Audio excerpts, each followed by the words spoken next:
Hey guys, welcome to my channel. And I want to tell you, I have never been happier than I am now. You know, some people think van life might be hard, but to me, it's been life-changing. And today is 1,060 days in my van. I've got 5 roommates that love it just as much as I do. We've got to see some pretty places and meet some awesome people. So I'm thankful for what I have. My van may not be new, it may not be tricked out, but it is definitely something I love. And I love being in my van. So let's chat about van life. Good morning, everybody. I thought I would do a video because today is 1,060 days in my van, and it's been one of the best, or some of the best 1,060 days of my 56 years that I've been alive. And so yes, van life can be tough, it can be rough, but for me, it's been life-changing. It has given me freedom. It's helped me be able to live on disability. I couldn't afford to rent a house on just living on disability. So yeah, it has given me a good life, and I love it. I'm very fortunate. I have an older van. If you guys are new to the channel, my van is a 73 Chevy step van with a 454 engine in it. So I don't get great gas mileage, but it's strong and it runs pretty good. I've never really had any major mechanic problems, knock on wood, but you never know. But yes, the parts of van life that are tough are having that emergency fund, saving up in an emergency fund. Even in sticks and bricks, you need an emergency fund. And I was unable to save anything, especially when I became disabled. So I consider myself lucky to have what I have. Totally lucky. I have a great parking spot where I pay a little bit of rent for the parking spot and electricity. So I'm lucky there. And, I've got to travel around Oregon a little bit. And I got some more travel dates coming up. So yes, I am very lucky. I've always liked small spaces. Because, when you live in a vehicle or a van or any type of RV or anything, it's a small space. And even when I lived in sticks and bricks, I spent a lot of time in my bedroom watching TV or doing crafts or reading. But yeah, I like small spaces, so therefore this don't bother me at all. Carry plenty of water with me. I don't have running water, but I have a USB faucet or pump that pumps water for me. So yeah, there's all kinds of little things you can get being in a van or a vehicle to make your life easier. And you do everything living in a vehicle as you would in a house. You clean it. You clean yourself, you take a shower, you take a bath, a sponge bath, whatever it takes.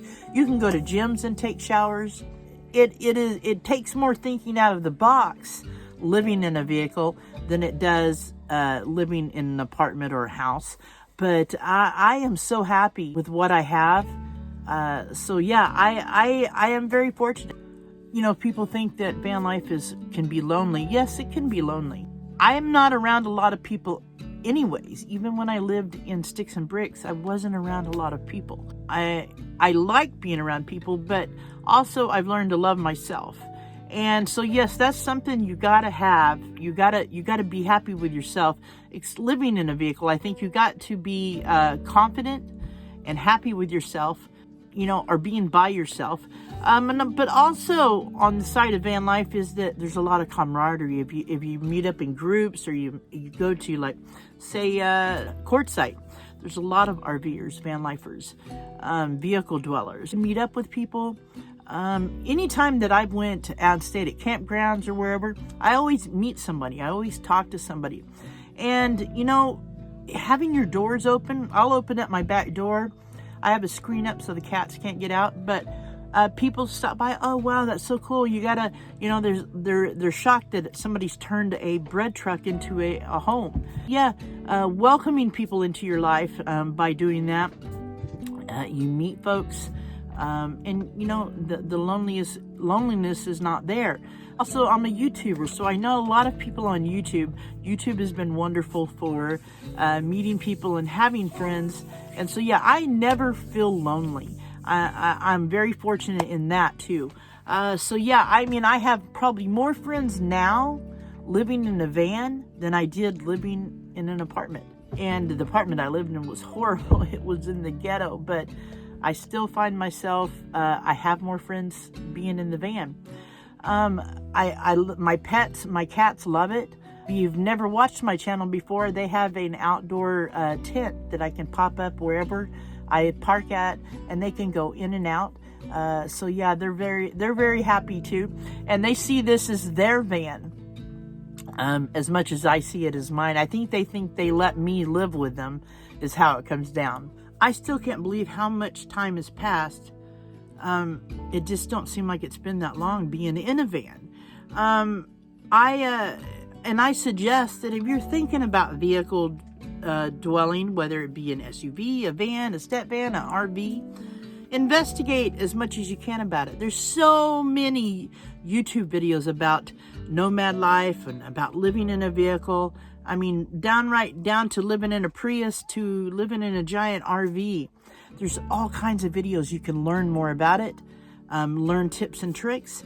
And so, yeah, I would suggest that if you're thinking about this lifestyle, whether you be young or old, investigate it as much as possible.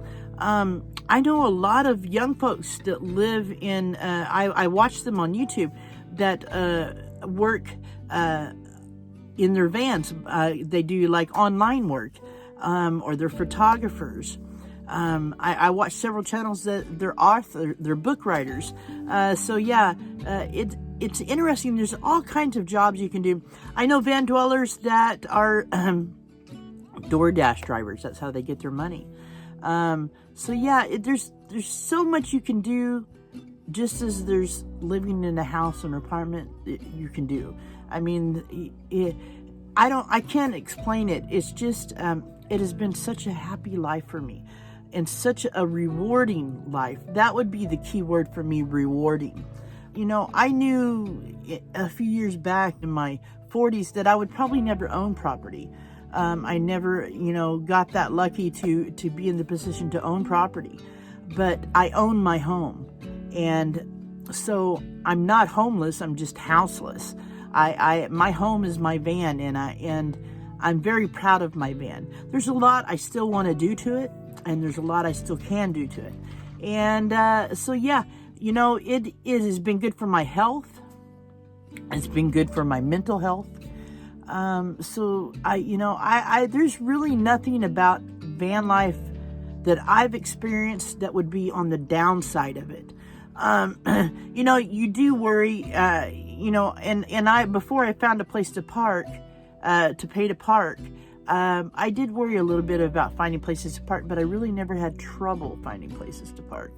I mean, if you just think out of the box, it's there. You can park at Cracker Barrels, Walmarts, you can BLM, truck stops, rest areas.